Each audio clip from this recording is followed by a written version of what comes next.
Hello दोस्तों, स्वागत है आपका हमारे ऑनलाइन प्लेटफॉर्म वीकेडयू change the way of learning पर। दोस्तों, कहते हैं कि कोई भी लक्ष्य बड़ा नहीं और हारा वही जो लड़ा नहीं। उत्तर प्रदेश पुलिस एग्जाम एकदम नज़दीक में है। 17 फरवरी को आपका एग्जाम आयोजित होना है। उत्तर प्रदेश पुलिस एक्ट और रेगुलेशन से, पुलिस व्यवस्था से बहुत सारे प्रश्न आपके एग्जाम में देखने को मिलते हैं। तो इसके लिए एक ही वीडियो में संपूर्ण क्वेश्चन को कवर अप करने का प्रयास किया गया है। अगर आप इस वीडियो को 2-3 बार कम से कम देख लेते एग्जाम से पहले, तो निश्चित तौर पर आपके इसमें एग्जाम में 3 से 4 तक क्वेश्चन जो है इस टॉपिक से पूछे जाने की प्रबल संभावना है। तो आशा करते हैं आप सभी दोस्त इस वीडियो को कम से कम 2-3 बार देखकर ही एग्जाम देने जाएंगे, और इसे अच्छी तरीके से अगर आप देख लेते हैं तो ही आपका जो है इसमें फायदा हो सकता है और आपके क्वेश्चन सही हो जाएंगे। ज्यादातर बच्चों से इससे क्वेश्चन जो है गलत हो जाते हैं। तो आपसे मेरा ये अनुरोध है कि आप कम से कम 2 से 3 बार इसे देखकर ही एग्जाम देने जाएं। तो चलिए आज के सेशन को स्टार्ट करते हैं। पुलिस अधिनियम 1861 और इसका रेगुलेशन। तो पुलिस एक्ट में जो धाराएं होती हैं इनको हम लोग समझने का प्रयास करते हैं। तो धारा यहाँ पर देखेंगे, सबसे पहले नंबर पर है, सबसे धारा फर्स्ट जो है इसे निर्वचन खंड कहते हैं। क्या कहते हैं? निर्वचन खंड कहते हैं। और धारा 1 में निर्वचन खंड में पुलिस हैरिरिकी दिया हुआ है। क्या दिया हुआ? पुलिस हैरिरिकी। अब पुलिस हैरिरिकी क्या होता है, इसमें आपको बताया गया पुलिस का कौन सा पद कितने नंबर पर आता है, या सर्वोच्च पद कौन होता है, उसके नीचे कौन होता है, फिर उसके नीचे कौन होता है, ये बताया गया। तो पुलिस हैरिरिकी को हम लोग एक बार देखने का प्रयास करेंगे बहुत अच्छे से और इसको समझेंगे दोस्तों। तो यहाँ पर समझेंगे, सबसे बड़ा जो पद होता है महानिदेशक का होता है, उसके बाद महानिरीक्षक आता है, उसके बाद उप महानिरीक्षक आता है, उसके बाद जिला पुलिस अधीक्षक आता है, उसके बाद दोस्तों उप पुलिस अधीक्षक आता है, उसके बाद निरीक्षक आता है जिसे रिजर्व निरीक्षक भी कहते हैं, और उसके बाद उप निरीक्षक आता है जिसे हम लोग एसआई कहते हैं। उसके बाद दोस्तों हेड कांस्टेबल आता है, और हेड कांस्टेबल के बाद कांस्टेबल आता है। तो यहाँ पर इसको दोस्तों एक बार फिर से रिपीट कर देंगे जिससे आप लोग अच्छे से समझ सके। तो सबसे पहले आता है महानिदेशक, उसके बाद महानिरीक्षक, उसके बाद उप महानिरीक्षक, और उसके बाद दोस्तों जिला पुलिस अधीक्षक, उसके बाद उप पुलिस अधीक्षक जिसे डीवाईएसपी के रूप में जानते हैं हम, और उसके बाद निरीक्षक होता है जिसे रिजर्व निरीक्षक भी कहते हैं, उसके बाद उप निरीक्षक होते हैं जिसे एसआई कहते हैं, ठीक है। उसके बाद हेड कांस्टेबल आता है, और सबसे छोटा पद पुलिस प्रशासनिक इकाई का कांस्टेबल है। सभी दोस्त ध्यान रखेंगे, सबसे छोटा पद कौन सा है? कांस्टेबल है। इसे सभी दोस्त ध्यान रखेंगे। तो आशा करते हैं आप सभी दोस्तों को बहुत अच्छे तरीके से समझ में आ रहा होगा। धारा नंबर 2 में बल का गठन किया गया है, और निर्वचन खंड में किसके बारे में बात की गई? जिला मजिस्ट्रेट के बारे में, मजिस्ट्रेट के बारे में, पुलिस के बारे में, और सहायक जिला पुलिस के बारे में, जिला अधीक्षक, सवार, माह, ढोर, न्यायिक उड्डयन और कार्मिक, यहाँ ये इतना जो है ढोर तक, ये इसमें निर्वचन खंड में बात की गई। तो कितने हैं? जिला मजिस्ट्रेट, मजिस्ट्रेट, पुलिस, सहायक जिला पुलिस, जिला अधीक्षक, सवार, माह, ढोर। दूसरे नंबर पर है बल का गठन। धारा नंबर 2 का है? नागरिक उड्डयन, कार्मिक, पुलिस बल होगा। ये धारा नंबर 2 के का में बताया गया। धारा नंबर 3 है राज्य सरकार में अधीक्षण निहित होना। तो राज्य सरकार में अधीक्षण निहित होना, ये धारा नंबर 3 का प्रभाव है। धारा नंबर 4 दोस्तों बहुत अच्छे से देखेंगे, पुलिस महानिरीक्षक। तो पुलिस महानिरीक्षक की जो सेवाएं होती है इसके बारे में धारा 4 में बताया गया। धारा नंबर 5 में बताया गया महानिरीक्षक की शक्तियां, और ये अपने शक्तियों का प्रयोग किस प्रकार करेंगे इसके बारे में धारा नंबर 5 में बताया गया। तो महानिरीक्षक की शक्तियां और शक्तियों का प्रयोग ये बताया गया है धारा 5 में। धारा 6 जो है ये अब वर्तमान समय में नहीं है, ये निरसित है, सभी दोस्त ध्यान रखेंगे। धारा नंबर 7 अवर अधिकारियों की नियुक्ति और पदच्युति, इसे हम लोग रिमूवल कहते हैं, ध्यान रखेंगे। तो अवर अधिकारियों की नियुक्ति और पदच्युति ये किससे संबंधित है? तो धारा 7 से संबंधित है, इसे ध्यान रखेंगे। धारा नंबर 8 तो ये पुलिस अधिकारियों के प्रमाण से संबंधित है, पुलिस अधिकारियों के प्रमाण पत्र से संबंधित है, धारा 8 है। इसके बाद अगला है 9 नंबर। तो 9 नंबर है पुलिस अधिकारी बिना इजाजत या 2 मास की सूचना के पद तक त्याग नहीं करेंगे। तो 2 मास की पूर्व सूचना के बाद ही पद त्याग कर सकते हैं, बिना 2 मास की सूचना के पद का त्याग नहीं कर सकते हैं। ये धारा नंबर 9 में बताया गया। तो पुलिस अधिकारी एक तो बिना इजाजत के अपने पद का त्याग नहीं कर सकते, दूसरा 2 माह पहले अगर सूचना नहीं देते हैं तो वो अपना पद का त्याग नहीं करेंगे। ये धारा नंबर 9 में बताया गया है, सभी दोस्त ध्यान रखेंगे। और पद त्याग की सूचना इन्हें 2 माह पूर्व ही देनी पड़ेगी। अगर कोई अपने पुलिस विभाग के किसी भी पद से त्याग पत्र देना चाहता है या छोड़ना चाहता है तो उसे उसकी सूचना 2 माह पहले ही देनी होगी। अगला है धारा नंबर 10 दोस्तों, इसे ध्यान से देखेंगे।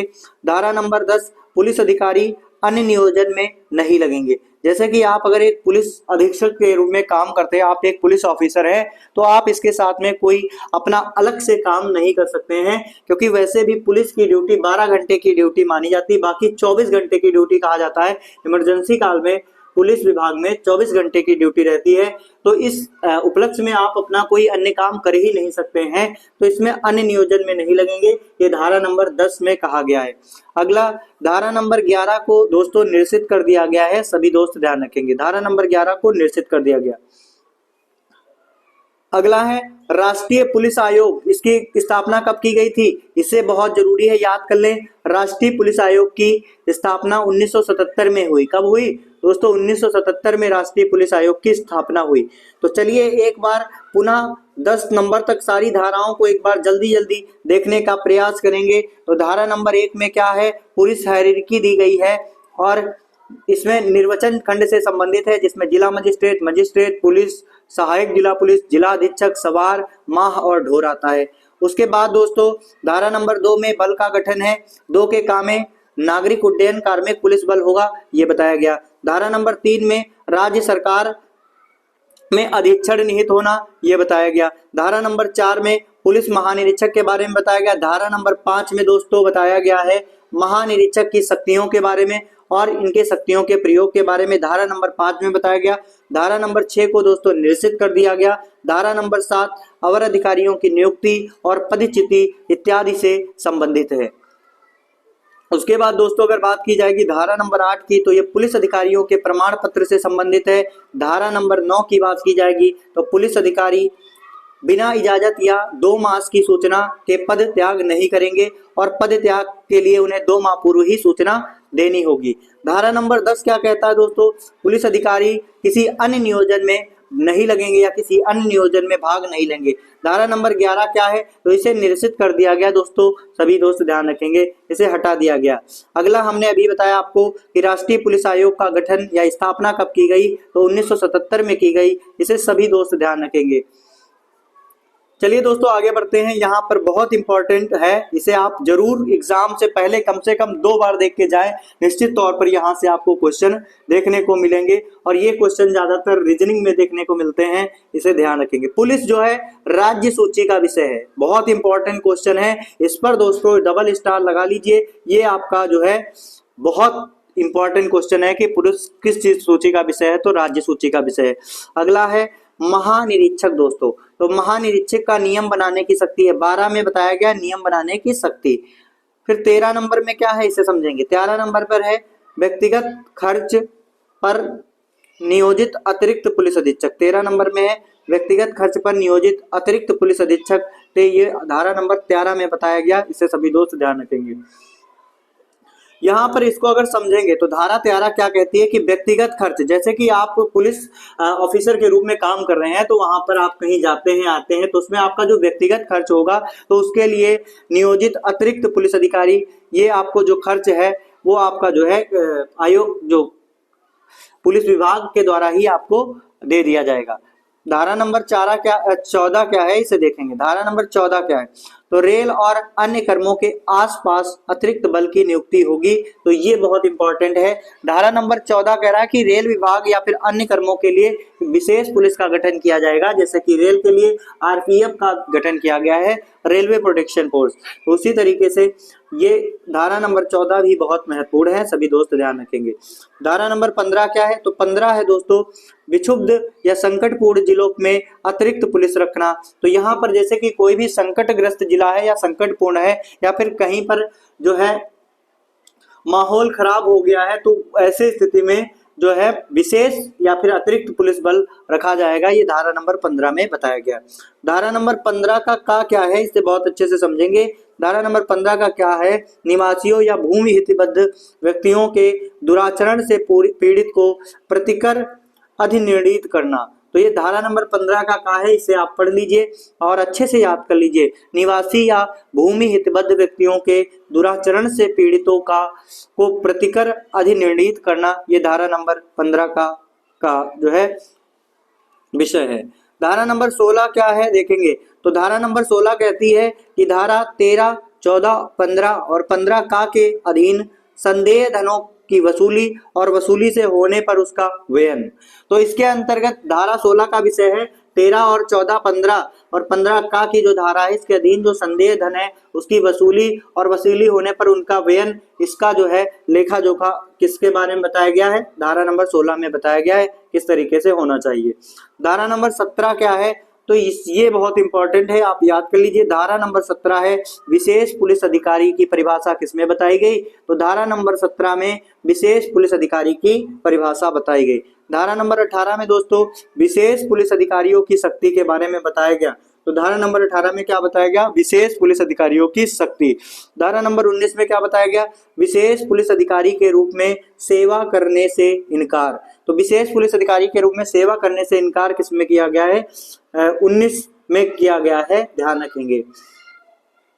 अगला है 20 नंबर, आप लोग देखेंगे तो 20 नंबर इसमें बताया गया है कि पुलिस अधिकारियों द्वारा प्रयोग किए जाने वाला प्राधिकार। तो पुलिस अधिकारियों के द्वारा प्रयोग किया जाने वाला प्राधिकार, इसका जो है ये किसका विषय है, तो धारा नंबर 20 का विषय है, इसे सभी दोस्त ध्यान रखेंगे। तो यहाँ पर एक बार 11 से 20 तक बहुत फटाफट से फिर से देखेंगे क्योंकि रिवीजन इज द मोस्ट की, ठीक है। तो ये आपकी बहुत अच्छी जो है तरीका है कि आप एक बार पढ़ें और उसे बार बार रिवीजन करें, जिससे आपको लंबे समय तक चीजें याद रहें, ठीक है। तो यहाँ पर 11 नंबर से इसको एक बार देखेंगे और जल्दी जल्दी। तो 11 नंबर जो धारा है इसे निरसित कर दिया गया दोस्तों। इसके बाद अगर बात करेंगे धारा नंबर 12 के बारे में बात करेंगे, तो 12 है महानिरीक्षक का नियम बनाने की शक्ति। उसके बाद दोस्तों धारा नंबर 13 क्या है, तो 13 है दोस्तों व्यक्तिगत खर्च पर नियोजित अतिरिक्त पुलिस अधिकारी। धारा नंबर 14 क्या है दोस्तों, रेल और अन्य कर्मों के आसपास अतिरिक्त बल की नियुक्ति। धारा नंबर 15 क्या है, तो धारा नंबर 15 है दोस्तों विक्षुब्ध या संकटपूर्ण जिलों में अतिरिक्त पुलिस बल रखना। धारा नंबर 15 का क्या है दोस्तों, तो 15 का है निवासियों या भूमि हितबद्ध व्यक्तियों के दुराचरण से पीड़ितों को प्रतिकर अधिनिर्णीत करना। उसके बाद दोस्तों धारा नंबर 16 क्या है, तो सभी दोस्त इसे ध्यान रखेंगे। धारा नंबर 16 धारा 13, 14, 15 और 15 का के अधीन संदेय धनों की वसूली और वसूली होने पर उनका व्ययन, इसका वर्णन धारा नंबर 16 में किया गया है। आगे दोस्तों देखेंगे धारा नंबर 17, तो धारा नंबर 17 में विशेष पुलिस अधिकारी की परिभाषा किसमें दी गई है, तो विशेष पुलिस अधिकारी की परिभाषा धारा नंबर 17 में दी गई, बहुत इंपॉर्टेंट है। धारा नंबर 18 दोस्तों ये भी बहुत महत्वपूर्ण है, विशेष पुलिस अधिकारियों की शक्ति। तो पुलिस की शक्ति निहित है, ये किस धारा में इसका विषय है, तो 18 में 18 इसका विषय है कि पुलिस अधिकारियों की शक्ति। धारा नंबर 19 विशेष पुलिस अधिकारियों के रूप में सेवा करने से इनकार कर देगा। तो ये धारा नंबर 19 है कि विशेष पुलिस अधिकारियों के रूप में सेवा करने से इनकार, धारा नंबर 19 का विषय है। धारा नंबर 20 दोस्तों देखेंगे पुलिस अधिकारियों द्वारा प्रयोग किया जाने वाला प्राधिकार। तो बहुत इंपॉर्टेंट है दोस्तों, धारा नंबर 20 है पुलिस अधिकारियों के द्वारा प्रयोग किया जाने वाला प्राधिकार।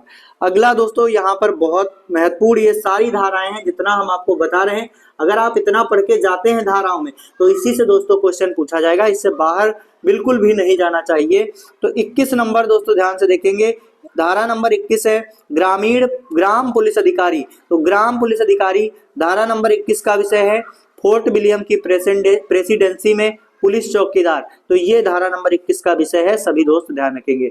अगला धारा नंबर 22 दोस्तों पुलिस अधिकारी सदैव कर्तव्यारूढ़ होंगे और जिले के किसी भी भाग में नियोजित किए जा सकेंगे। तो 22 नंबर है पुलिस अधिकारी सदैव कर्तव्यारूढ़ होंगे और जिले के किसी भी भाग में नियोजित किए जा सकेंगे।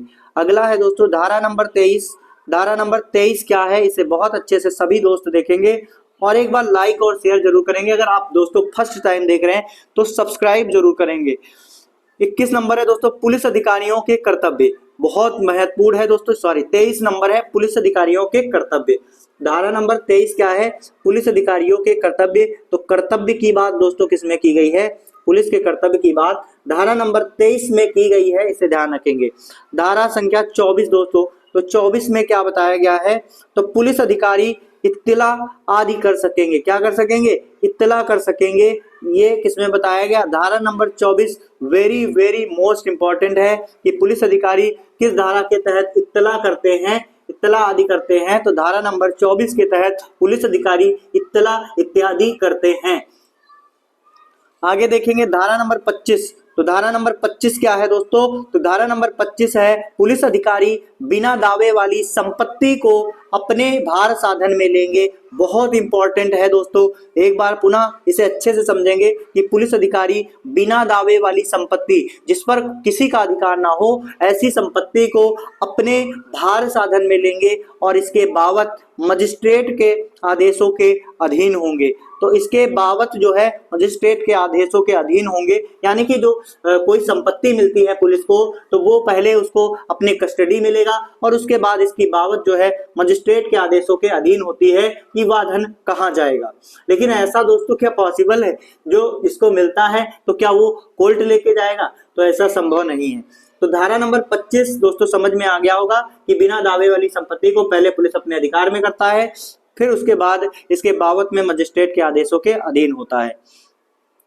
अगला है दोस्तों धारा नंबर 26। तो धारा नंबर 26 है मजिस्ट्रेट संपत्ति को निरुद्ध कर सकेगा और उद्घोषणा निकाल सकेगा। तो धारा नंबर 26 है जो संपत्ति पुलिस जो है कोर्ट तक ले जाएगी तो मजिस्ट्रेट इस संपत्ति को निरुद्ध करेगा और इसकी उद्घोषणा को निकाल सकेगा। ये धारा नंबर 26 में बताया गया। उसके बाद धारा नंबर 27, बहुत बढ़िया दोस्तों। धारा नंबर 27 है यदि कोई दावेदार उपसंजात नहीं होता है तो संपत्ति का अधिहरण होता है। मतलब कि अगर वो संपत्ति का कोई भी दावेदार नहीं है, कोई भी उसका अधिकारी नहीं है, तो उस संपत्ति का अधिहरण होता है, वह राष्ट्र कोष में संपत्ति चली जाती है। इसे सभी दोस्त ध्यान रखेंगे। धारा नंबर 28 क्या है? तो धारा नंबर 28 है पुलिस अधिकारी न रहने पर प्रमाण पत्र इत्यादि का परिधान करने से इनकार करने वाले व्यक्ति। तो यहाँ पर धारा नंबर 28 है पुलिस अधिकारी न रहने पर प्रमाण पत्र इत्यादि का परिधान करने से इनकार करने वाले व्यक्ति के बारे में इसमें है धारा नंबर 28 में। धारा नंबर 29 क्या है? ध्यान से देखेंगे। तो धारा नंबर 29 है कर्तव्य इत्यादि की उपेक्षा के लिए शक्तियां जो है, कर्तव्य इत्यादि की उपेक्षा के लिए जो शक्तियां हैं, इसका धारा नंबर 29 में वर्णन किया गया है। अगला दोस्तों धारा नंबर 30 को देखेंगे अच्छे से। तो धारा नंबर 30 है लोक जमाओ और जुलूसों का विनियमन और उसके लिए अनुज्ञप्ति देना। तो यहाँ पर दोस्तों 31 नंबर बताता है कि अगर कोई अपनी सभा करना चाहता है, पार्टी बुलाना चाहता है, लोक नियोजन करना चाहता है या फिर भीड़ एकत्र करना चाहता है तो या जुलूस निकालना चाहता है, ऐसी स्थिति में उसके लिए पहले अनुज्ञप्ति देना पड़ेगा, पूर्व सूचना देनी पड़ेगी पुलिस अधीक्षक को अपने, उसके बाद वो कर सकता है। तो इसका वर्णन धारा नंबर 30 में किया गया है, सभी दोस्त ध्यान रखेंगे। धारा नंबर 30 का क्या है दोस्तों? अनुज्ञप्ति की शर्तों का अतिक्रमण करने वाले जमाओं और जुलूसों के संबंध में शक्तियां। धारा नंबर 30 के का में पुलिस की उसके प्रति क्या शक्तियां हैं, जिसमें अनुज्ञप्ति के अतिक्रमण करने वाले जमाव, जो जमाव अतिक्रमण करते हैं या फिर जो अपनी विशेष स्थितियां प्रकट करते हैं, तो इसके संबंध में पुलिस की क्या शक्तियां हैं, इसका वर्णन धारा नंबर 30 के का में दोस्तों किया गया है। अगला है दोस्तों धारा नंबर 31। तो यहाँ पर दोस्तों 30 तक कंप्लीट हो गए, अब हम इनको पूरा कर लेंगे, उसके बाद हम आपको 21 से आपको सारी रिवाइज करवा देंगे। तो चलिए कोई बात नहीं दोस्तों, एक बार फिर से इसका हम 21 से रिवीजन कर लेंगे, जिससे हमारा साथ ही साथ रिवीजन होता रहे। तो धारा नंबर 21 दोस्तों क्या है? ग्राम पुलिस अधिकारी फोर्ट विलियम की प्रेसिडेंसी के अनुसार पुलिस चौकीदार। अगला दोस्तों धारा नंबर 22 क्या कहता है? तो पुलिस अधिकारी सदैव कर्तव्यारूढ़ होंगे और जिले के किसी भी भाग में नियोजित किए जा सकेंगे। उसके बाद धारा नंबर 23 क्या है दोस्तों? तो पुलिस अधिकारियों के कर्तव्य के बारे में बताया गया। धारा नंबर 24 में पुलिस अधिकारी इत्तला इत्यादि कर सकेंगे, ये धारा नंबर 24 में बताया गया। दोस्तों धारा नंबर 25 में बताया गया पुलिस अधिकारी बिना दावे वाली संपत्तियों को अपने भार साधन में लेंगे और इसके बाबत में मजिस्ट्रेट के आदेशों के अधीन होंगे। उसके बाद दोस्तों धारा नंबर 26 में क्या बताया गया, मजिस्ट्रेट संपत्ति को निरुद्ध कर सकेगा और उद्घोषणा निकाल सकेगा, ये धारा नंबर 26 में बताया गया। धारा नंबर 27 में क्या बताया गया, यदि कोई दावेदार उपसंजात नहीं होता है तो संपत्ति का अधिहरण करेगा। उसके बाद दोस्तों धारा नंबर 28 में क्या है, तो धारा नंबर 28 में दोस्तों पुलिस अधिकारी ना रहने पर प्रमाण पत्र इत्यादि का परिधान करने से इनकार करने वाले व्यक्ति, तो इसका वर्णन धारा नंबर 28 में है। धारा नंबर 29 की बात करेंगे तो कर्तव्य इत्यादि की उपेक्षा के लिए जो शक्तियां हैं, इसका वर्णन धारा नंबर 29 में किया गया है। उसके बाद दोस्तों धारा नंबर 30 लोक जमाओं और जुलूसों का विनियमन और उसके लिए अनुज्ञप्ति देना पड़ेगा, तो ये धारा नंबर 30 में बताया गया। और धारा नंबर 30 के दोस्तों का में बताया गया कि अनुज्ञप्तियों की शर्तों का अतिक्रमण करने वाले जमाओं और जुलूसों के संबंध में कौन कौन सी पुलिस की शक्तियां हैं, इसको धारा नंबर 30 के का में बताया गया। अब दोस्तों है धारा नंबर 31, इसको बहुत अच्छे से समझेंगे। सभी दोस्त एक बार लाइक शेयर और सब्सक्राइब करेंगे और अपने सभी दोस्तों को शेयर करेंगे जिनका उत्तर प्रदेश पुलिस में एग्जाम होना है। दोस्तों कहते हैं कि जब आंखों में अरमान लिया, मंजिल को अपना मान लिया, अब मुश्किल क्या आसान क्या, जब ठान लिया तो ठान लिया। जी हाँ दोस्तों, अगर आपके अंदर जुनून है, उत्साह है, जोश है, तो आप लोग एकदम मेहनत करके जुट जाइए और बिल्कुल आपका सिलेक्शन होगा 2024 में। हिंदी की पूरी प्लेलिस्ट हमने बना दी है, उसे आप देख लीजिए और उसमें हिंदी में 37 में 37 आपके अंक आएंगे अगर आप देखेंगे। वाकई में एग्जाम के पहले आप अगर एक बार भी देख के जाते हैं तो उसका बहुत ही फायदा मिलेगा। ये एग्जाम के बाद आप हमें कमेंट कर सकते हैं अगर पूरा सेशन देखा है और आपके 37 में 37 स्कोर लाने के लायक हमने पूरा कंटेंट उसमें डिसाइड किया है और उसमें हमने पढ़ाने की कोशिश की है, पूरा एनर्जी झोंक दी है, तो आप लोग उसे जरूर देखेंगे। धारा नंबर 30 क्या है, पुलिस लोक सड़कों इत्यादि पर व्यवस्था बनाए रखना ये रखेगी। तो पुलिस जो है लोक जहां पर लोक सड़क है वहां पर क्या करेगी, व्यवस्था बनाए रखेगी, ये धारा नंबर 31 में कहा गया। धारा नंबर 32 में क्या है, ठीक पूर्ववर्ती 3 धाराओं के अधीन निकाले गए आदेशों की अवज्ञा के लिए जो शक्ति होगी, ये धारा नंबर 32 में बताया गया। दोस्तों धारा नंबर 32 का का और 32 का खा दोस्तों, ये दोस्तों बहुत ही इंपॉर्टेंट है। तो सामूहिक ड्रिल जो है या फिर सामूहिक प्रशिक्षण को निषिद्ध करने की शक्ति धारा नंबर 32 के का में है। धारा नंबर 32 का खा है कि धारा 32 का के अंतर्गत वर्णित निषेधों के उल्लंघन के लिए दंड, जो कि धारा नंबर 32 के का में वर्णित निषेध बताए गए हैं, उनका अगर कोई उल्लंघन करता है तो उसका दंड जो है 32 के खा की धारा में बताया गया है। सभी दोस्त ध्यान रखेंगे। अगला धारा नंबर 33 में क्या है, जिले के मजिस्ट्रेट को नियंत्रण करने की व्यावृत्ति या शर्तें धारा नंबर 33 में है। धारा नंबर 34 में दोस्तों क्या है, सड़कों पर सड़कों पर जो कतिपय अपराध होते हैं, तो सड़कों पर दोस्तों जो कतिपय अपराध के लिए दंड इत्यादि, इसका पुलिस अधिकारियों की शक्ति आदि का वर्णन धारा नंबर 34 में आपको बताया गया है। सभी दोस्त ध्यान रखेंगे। धारा नंबर 34 का क्या है, तो धारा नंबर 32 और 34 के अधीन अपराधों का प्रशमन, ध्यान रखेंगे, बहुत इंपॉर्टेंट। धारा नंबर 34 का है, धारा 32 और 34 के अधीन अपराधों का प्रशमन, ये धारा नंबर 34 के का में बताया गया। धारा नंबर 35 में है अधिकारिता, क्या है दोस्तों, धारा नंबर 35 में है अधिकारिता। धारा नंबर 36 दोस्तों ध्यान से देखेंगे तो धारा नंबर 36 में अन्य विधि के अधीन अभियोजित करने की शक्ति प्रभावित नहीं होगी, ध्यान रखेंगे, अन्य विधि के अधीन अभियोजित करने की शक्ति प्रभावित नहीं होगी, ये धारा नंबर 36 में बताया गया है। अगला दोस्तों है मजिस्ट्रेटों द्वारा, 37 नंबर धारा देखेंगे, बहुत इंपॉर्टेंट है। मजिस्ट्रेट द्वारा अधिरोपित शक्तियों और जुर्मानों की वसूली, इसका वर्णन धारा नंबर 37 में किया गया है।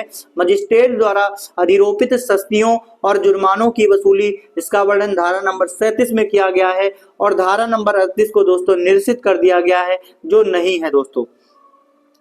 अगला दोस्तों है धारा नंबर 42, दोस्तों ध्यान से देखेंगे, धारा नंबर 42 है कार्यवाहियों के लिए परिसीमा।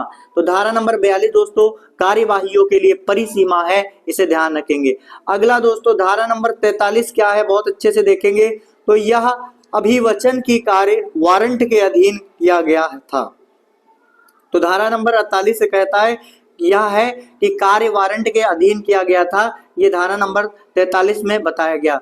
उसके बाद धारा नंबर 44 दोस्तों ध्यान से देखेंगे, पुलिस अधिकारी डायरी रख सकेंगे, ये किसमें बताया गया? तो पुलिस अधिकारी डायरी रखेंगे और ये बताया गया दोस्तों इनके पास दो डायरियां होंगी, एक तो नियुक्ति डायरी और एक इनके पास होगी विशेष डायरी। इसका वर्णन धारा नंबर 44 में कहा गया है। तो पुलिस अधिकारी विशेष डायरी रखेंगे, दो प्रकार की डायरी होंगी, एक तो नियुक्ति डायरी, दूसरा विशेष डायरी, ये धारा नंबर 44 में बताया गया। धारा नंबर 45 दोस्तों है राज्य सरकार की विवरणियों का प्रारूप विहित कर सकेंगे, ये धारा नंबर 45 में बताया गया दोस्तों। उसके बाद धारा नंबर 46 दोस्तों ध्यान से देखेंगे, अधिनियम की निधि, तो धारा नंबर 46 में है दोस्तों अधिनियम की निधि। उसके बाद धारा नंबर 47 ध्यान से देखेंगे, तो पुलिस के जिला अधीक्षक का ग्राम पुलिस का अधिकार, तो पुलिस जिला अधीक्षक का ग्राम पुलिस पर अधिकार होगा, ये धारा नंबर 47 में बताया गया है। तो इसे सभी दोस्त ध्यान रखेंगे। तो इस तरीके से हमने धारा वाला पूरा सेशन कंप्लीट किया। एक बार फटाफट से इसका 30 से हम लोग 31 से हम लोग इसका रिवीजन करेंगे, पीछे का रिवीजन हो चुका है। तो 31 नंबर है दोस्तों, पुलिस लोक सड़कों इत्यादि पर व्यवस्था बनाए रखेगी। धारा नंबर 32 है दोस्तों, ठीक पूर्ववर्ती 3 धाराओं के अधीन निकाले गए आदेशों की अवज्ञा के लिए सख्ती है। धारा नंबर दोस्तों 32 का का और खा बहुत इंपॉर्टेंट है। तो 32 का का है सामूहिक ड्रिल एवं सामूहिक प्रशिक्षण को निषिद्ध करने की सख्ती है। धारा नंबर 32 का खा में है दोस्तों कि धारा 32 का के अंतर्गत वर्णित निषेधों का अगर कोई उल्लंघन करता है तो उसे दंड दिया जाएगा। इसका व्याख्यान 32 के खा में है, धारा 32 के खा में है। धारा नंबर 33 में क्या है? तो जिले के मजिस्ट्रेट के नियंत्रण की व्यावृत्ति शर्तें किसमें है? धारा नंबर 33 में। धारा नंबर 34 में है सड़कों का कतिपय अपराधों के लिए दंड इत्यादि किसमें वर्णन किया गया है? 34 में। धारा पुलिस अधिकारियों की सख्ती का वर्णन किसमें किया गया है? धारा नंबर 34 में, इसे ध्यान रखेंगे। अगला दोस्तों धारा नंबर 34 का ध्यान से देखेंगे, 34 का क्या है इसे अच्छे से देखेंगे। तो धारा नंबर 32 और 34 के अधीन अपराधों का प्रशमन, एक बार पुनः रिपीट कर रहे हैं, इसको याद करके ही एग्जाम में पहुंचिए। धारा नंबर 32 और 34 के अधीन अपराधों का प्रशमन, ये किसमें? 34 के का में। धारा नंबर 35 में है अधिकारिता दोस्तों। धारा नंबर 36 में दोस्तों है अन्य विधि के अधीन अभियोजित करने की शक्ति को प्रभावित नहीं होगी। तो अन्य विधि के अधीन अभियोजित करने वाली शक्ति प्रभावित नहीं होगी, ये धारा नंबर 36 में बताया गया। धारा नंबर 37 दोस्तों है मजिस्ट्रेट द्वारा अधिरोपित सस्तियों और जुर्मानों की वसूली की जाएगी, ये धारा नंबर 37 में बताया गया। सस्तियां का मतलब होता है दंड और शर्तें, ध्यान रखेंगे। तो मजिस्ट्रेट द्वारा अधिरोपित सस्तियां, जिन्हें दंड और शर्तें भी कह सकते हैं, और जुर्मानों की वसूली, ये धारा नंबर 37 में बताया गया। धारा नंबर 38 को दोस्तों निरसित कर दिया गया है, ध्यान रखेंगे। धारा नंबर 42 कार्यवाहियों के लिए परिसीमा, तो कार्यवाहियों के लिए परिसीमा धारा नंबर 42 में है। धारा नंबर 43 में दोस्तों यह अभिवचन की कार्य वारंट के अधीन किया गया था, ये 43 में बताया गया। उसके बाद दोस्तों धारा नंबर 44, सभी दोस्त ध्यान से देखेंगे। धारा नंबर 44 क्या है? तो धारा नंबर 44 है पुलिस अधिकारी डायरी रख सकेंगे, एक इनके पास नियुक्ति डायरी होगी और दूसरी विशेष डायरी होगी। धारा नंबर 45 है राज्य सरकार विवरणियों का प्रारूप विहित कर सकेगी, ये धारा नंबर 45 में बताया गया। धारा नंबर 46 है दोस्तों अधिनियम की निधि, तो अधिनियम की निधि किसमें है? धारा नंबर 45 में। धारा नंबर 47 में क्या है? तो पुलिस के जिला अधीक्षक जो होते हैं, पुलिस के जिला अधीक्षक ये ग्राम पुलिस का अधिकार रख सकेंगे, ये धारा नंबर 47 में बताया गया है। आशा करते हैं आप सभी दोस्तों को धारा से संबंधित कोई भी प्रश्न आपका इससे बाहर नहीं जाएगा। इस वीडियो को कम से कम आप 2 से 3 बार जरूर देख के एग्जाम में पहुंचे, बहुत ही बेनिफिट मिलेगा। बेस्ट ऑफ लक दोस्तों, और आप लोग बहुत मेहनत करके एग्जाम देंगे, निश्चित तौर पर आपको वर्दी मिलेगी। Thank you so much.